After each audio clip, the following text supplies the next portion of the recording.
Hello and welcome to Young Minds career institute. Hope all you guys are doing well. So आज के lecture में हम बात करने वाले हैं ऑस्ट्रेलियन रीजन के बारे में। समझेंगे कि ऑस्ट्रेलियन रीजन के एक्सटेंट क्या है, यानी कौन कौन सी कंट्रीज इसके अंदर इंक्लूड है, इस पर्टिकुलर रीजन का क्लाइमेट कैसा है, उसके अलावा यहाँ पे कौन कौन से फौना प्रेजेंट है। उन सभी चीज़ों को हम आज के लेक्चर में डिस्कस करने वाले हैं। अगर आप चैनल पर नए हैं और अभी तक चैनल को सब्सक्राइब नहीं किया है तो आई अर्ज की चैनल को सब्सक्राइब कर लीजिए, अपने दोस्तों को शेयर कर लीजिए, फटाफट चैनल को सब्सक्राइब कीजिए सो दैट कि हमारा चैनल भी एटलीस्ट रैंक कर सके, हम भी थोड़े बहुत पॉपुलर हो सके, ठीक है, और आपके लिए हम बेस्ट से बेस्ट कंटेंट आपके लिए डिलीवर कर सके।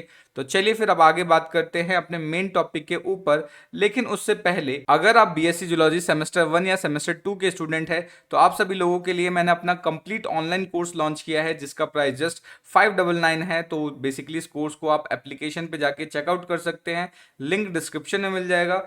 कोर्स से रिलेटेड अगर आपको कुछ ज़्यादा जानकारी की ज़रूरत है तो आप डायरेक्टली मेरे व्हाट्सएप पर भी कनेक्ट कर सकते हैं, उसका भी लिंक आपको डिस्क्रिप्शन में मिल जाएगा, ठीक है। तो चलिए फिर समझते हैं ऑस्ट्रेलियन रीजन के बारे में।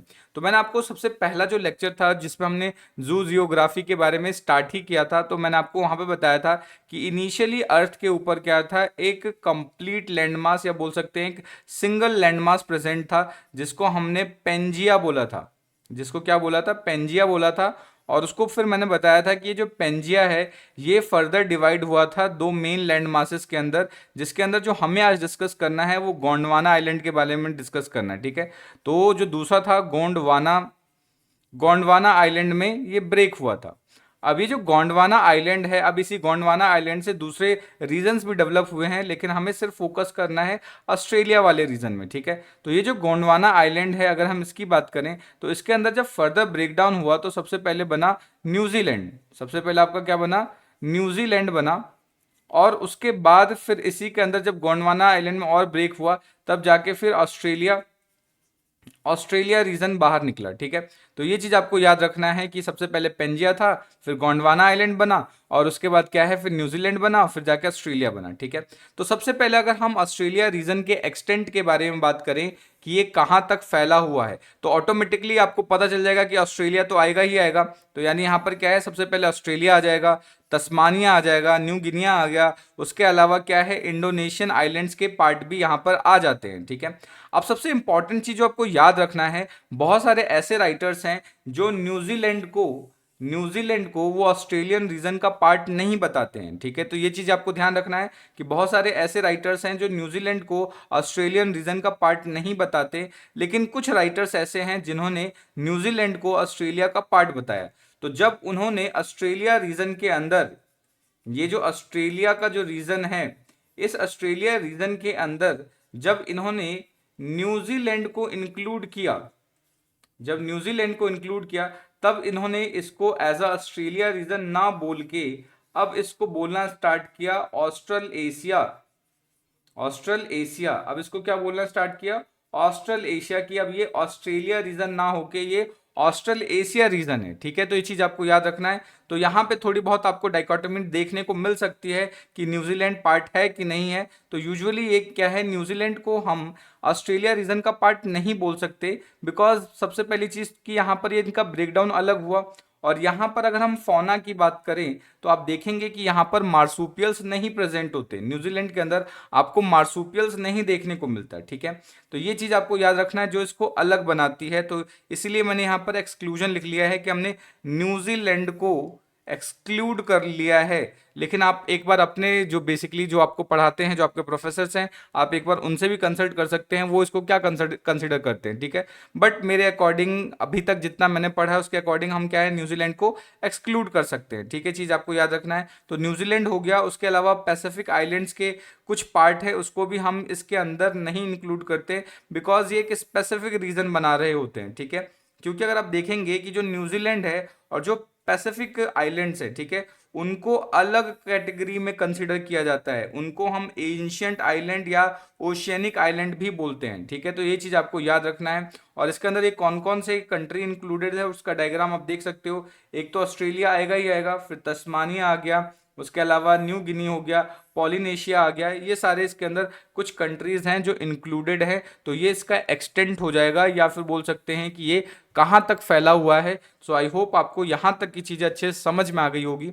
अगर फिर भी कोई डाउट रह जाता है, कोई सजेशन है, तो आप कमेंट करके बता सकते हैं, ठीक है। तो चलिए फिर अब आगे बात करते हैं। नेक्स्ट आप बात करते हैं इसके फिजिकल फीचर्स के बारे में, और यहाँ पर किस तरीके का क्लाइमेट पाया जाता है उसके बारे में भी डिस्कस कर लेते हैं, ठीक है।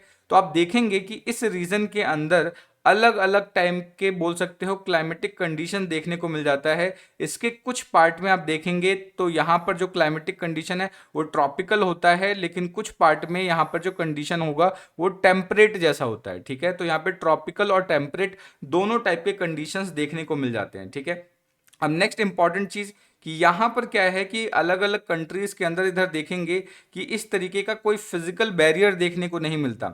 जैसे हमने अगर बात करें ओरिएंटल रीजन हो गया था, इथोपियन हो गया, या पैलियार्कटिक रीजन है, तो मैंने आपको बताया था कि वहाँ पर आपको एक फिजिकल बाउंड्रीज देखने को मिल जाती है। जैसे कि सहारा डेजर्ट था, हिमालय था, उन्होंने फिजिकली उसको क्या किया था, बाउंड्री क्रिएट किया था और अलग अलग किया था। बट अगर हम देखेंगे तो यहाँ पे ओरिएंटल रीजन हो गया और ऑस्ट्रेलिया रीजन हो गया, यहाँ पर इस तरीके का कोई भी फिजिकल बाउंड्री नहीं है, ठीक है। सो हम बात कर सकते हैं no physical boundary between oriental and Australian region, ठीक है। बस ऐसा माना जाता है कि एक वेलस लाइन है जो सेपरेट करता है ओरिएंटल रीजन को किससे, ऑस्ट्रेलियन रीजन से, ठीक है। तो ये चीज आपको याद रखना है कि यहाँ पर directly isolated lacking land connections to other regions, ठीक है। यहाँ पे डायरेक्टली लैंड कनेक्शंस नहीं देखने को मिलेंगे, बाकी जो कंट्रीज हैं उनमें वाटर कनेक्शंस हैं, ठीक है। ये चीज आपको याद रखना है। जो नदर्न ऑस्ट्रेलिया है या न्यू गिनिया है, उनके अंदर आप देखेंगे कि ट्रॉपिकल रेन फॉरेस्ट देखने को मिलता है विद हाई समर टेम्परेचर, और गर्मियों के समय वहां पर टेम्परेचर बहुत ज्यादा हाई आपको देखने को मिल जाएगा, ठीक है। लेकिन अगर वही हम सदर्न ऑस्ट्रेलिया की बात करें तो सदर्न ऑस्ट्रेलिया के अंदर आप देखेंगे कि टेम्परेट टाइप का क्लाइमेट प्रेजेंट होता है। नदर्न टाइप में आप देख रहे हैं कि ट्रॉपिकल रेन फॉरेस्ट है, बट जो सदर्न वाला पार्ट है उस वाले पार्ट में कैसा है, टेम्परेट टाइप का क्लाइमेट है, ठीक है। और अंदर की तरफ आपको बिल्कुल भी डेजर्ट लाइक कंडीशंस देखने को मिल जाएंगे। यानी सेंट्रल पार्ट में अगर हम बात करें इंटीरियर्स के अंदर, यहाँ पर जो कंडीशन होगा बिल्कुल डेजर्ट लाइक होगा, ठीक है। डेजर्ट लाइक कंडीशन है, तो ये चीज आपको इसके बारे में अच्छे से याद रखनी है, ठीक है। नेक्स्ट अब बात करते हैं इसके जूलॉजिकल कैरेक्टरिस्टिक्स के बारे में। जूलॉजिकल कैरेक्टरिस्टिक्स का मतलब है कि यहाँ पर किस तरीके का फौना देखने को मिल जाता है, किस तरीके के एनिमल्स देखने को मिल जाते हैं, ठीक है। अब यहाँ पर होता क्या है कि जब गोंडवाना आइलैंड्स का ब्रेकडाउन हो रहा था, तब ये गोंडवाना आइलैंड के ब्रेकडाउन होने की वजह से क्या है, अब क्योंकि ये बाकियों के साथ डायरेक्ट लैंड कनेक्शन तो था नहीं, ठीक है। तो यहाँ पर जो इनिशियली जो प्रिमिटिव आप बोल सकते हो कि प्रिमिटिव फौना थे वही रह गए, उनके अंदर ऐसा ज्यादा एक अलग टाइप का डेवलपमेंट देखा नहीं गया, ठीक है। सो यहाँ पर क्या है, प्रिमिटिव फौना की बात करें तो इस रीजन के अंदर आप देखेंगे कि प्रिमिटिव मैमल्स देखने को मिलते हैं, जैसे कि हो गया मोनोट्रीम्स, हो गया मार्सुपियल्स, हो गया। मार्सुपियल्स का मतलब होते हैं कि ऐसे मैमल्स जिनके पास क्या है, ब्रूड पाउच जैसा स्ट्रक्चर होता है। जैसे कंगारू के अंदर बात करें तो ये क्या है, इस पाउच के अंदर अपने बेबी को प्रोटेक्ट रखता है, ठीक है। उसके अलावा यहाँ पर आपको यूनिक टाइप के बर्ड्स देखने को मिल सकता है, जैसे कि कैसोवेरीज हो गया, ईमूज हो गया, ठीक है। उसके अलावा स्पेशल टाइप के रेप्टाइल्स देखने को मिल जाएगा, जिसमें से स्केल फुटेड लिजार्ड हो गया, फिश हो गया, लंग फिश देखने को मिल जाएगा। नेक्स्ट अगर हम इसके फिजिकल आइसोलेशन की बात करें तो ये जो यहाँ पर स्पेशल टाइप के या यूनिक टाइप के जो फौना है, उसका रीजन ये है कि ये फिजिकली आइसोलेटेड है, बाकियों से ये फिजिकली कनेक्टेड नहीं है। So the primary reason for the archaic fauna is Australia is long physical isolation, क्योंकि जो ऑस्ट्रेलिया है, ये ऑस्ट्रेलिया क्या है, इसके अंदर लॉन्ग फिजिकल आइसोलेशन की वजह से, यानी डायरेक्टली कांटेक्ट में नहीं है बाकी रीजन से, इसलिए यहाँ पर इस तरीके का आइसोलेशन आपको देखने को मिल जाता है, ठीक है। अब सबसे इंपॉर्टेंट चीज जो आपको याद रखनी है कि इस रीजन के अंदर आपको बहुत सारे एंडेमिक स्पीसीज देखने को मिल जाते हैं। एंडेमिक स्पीसीज का मतलब होता है कि ऐसे स्पीसीज जो उस पर्टिकुलर रीजन में ही प्रेजेंट होते हैं, बाकी दूसरे रीजन्स में ये प्रेजेंट नहीं होते, ठीक है। तो इसके अंदर आप देखेंगे कि 134 ऐसी फैमिलीज हैं जो यहाँ पर क्या है, एंडेमिक है, ठीक है। जिसमें से ये सारी फैमिलीज क्या है, एंडेमिक है इस पर्टिकुलर रीजन के लिए, ठीक है। इसके अंदर आप देखेंगे कि 30 are unique to this region including 8 mammals हो गया, उसके अलावा 17 बर्ड्स हो गया, 3 रेप्टाइल्स हो गया और 2 एम्फीबियंस की फैमिलीज आपको यहाँ पर देखने को मिल जाती है, ठीक है। अब अगर आप ध्यान देंगे कि Australia has only one native placental mammals, यानी अगर आप देखेंगे कि ऑस्ट्रेलिया के अंदर सिर्फ एक ही क्या है, नेटिव प्लेसेंटल मैमल है। प्लेसेंटल मैमल का मतलब जिसके अंदर प्लेसेंटा बनता है, और वो भी कौन सा है, मर्मिड माउस है, ये आपको याद रखना है, या म्यूरिड माउस बोल सकते हैं उसको।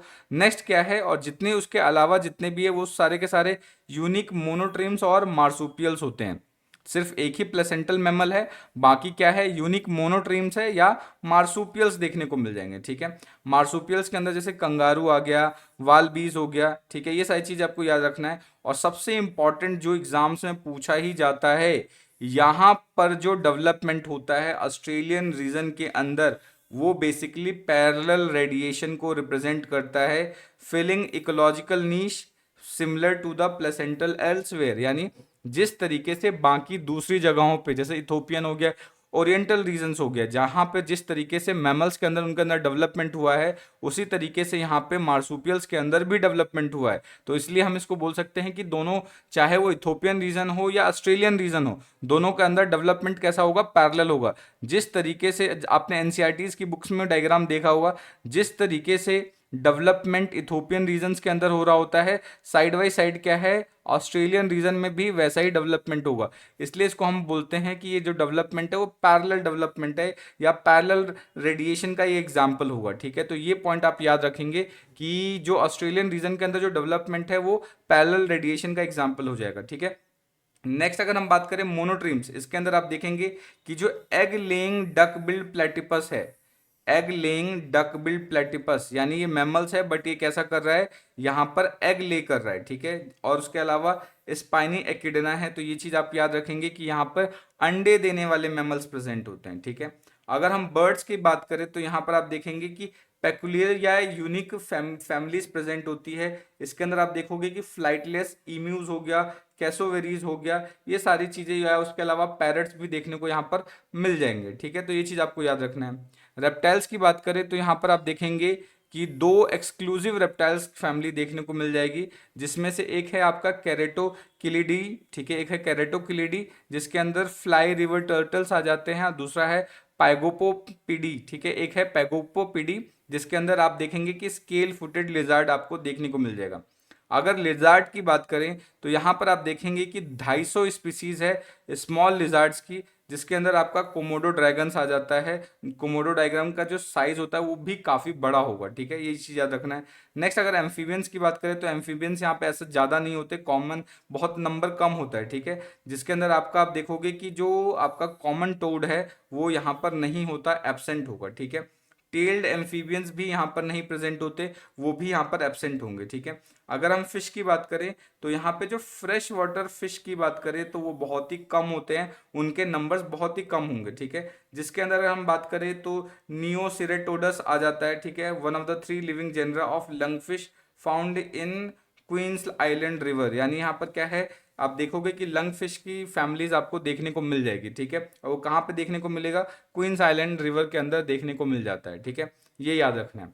नेक्स्ट अब हम बात कर रहे हैं एफिनिटीज के बारे में। एफिनिटीज का मतलब है कि बाकियों के साथ ये किस तरीके की समानता को दर्शाता है, या किस तरीके की समानता शो करता है, उसको देखने की कोशिश कर रहे हैं। ठीक है, तो अगर हम ऑस्ट्रेलियन रीजन की बात करें तो इसके अंदर आप देखेंगे कि बहुत सारे प्रिमिटिव लाइफ फॉर्म्स देखने को मिल जाते हैं, और यहाँ पे आपको बहुत ही यूनिक टाइप के मैमल्स देखने को मिल जाते हैं, जैसे प्लेटिपस हो गया। ठीक है, उसके अलावा देखेंगे कि यहाँ पर लिमिटेड वैरायटी में ही फ्रेश वाटर फिश देखने को मिल जाता है, एम्फीबियंस हो गया और रेप्टाइल्स हो गया, ये सब क्या है, बहुत लिमिटेड अमाउंट में होते हैं। ठीक है, उसके अलावा अगर हम बात करें कि कुछ फौना, अगर हम कुछ एनिमल्स की बात करें जैसे फ्रॉग हो गया, टर्टल्स हो गया, मार्सुपियल्स हो गया, ये बिल्कुल नियोट्रॉपिकल रीजन के साथ सिमिलरिटी शो करता है। ठीक है, तो ये चीज आपको याद रखना है।